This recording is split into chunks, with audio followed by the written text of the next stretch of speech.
Welcome to my newest listing at 13225 East 131st Street in Fishers, Indiana. Come join me for a tour. This picture-perfect 3-story David Weekley home has 3 beds, 4 baths, and a 2-car garage. Low maintenance and well-crafted, it has high ceilings, custom touches, and upgrades throughout. The kitchen is a large island, stainless steel appliances, granite countertops, a double oven, and more. Hardwood floors, surround sound, and an open concept plan are first floor highlights.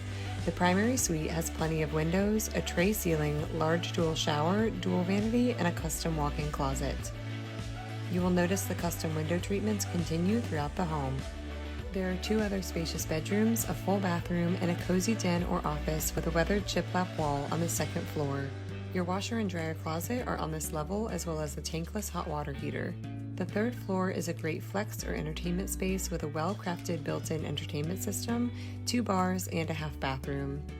Enjoy a private patio or visit the neighborhood pool, playground, fire pit, numerous sitting areas, or beautiful Saxony Beach to get time outdoors.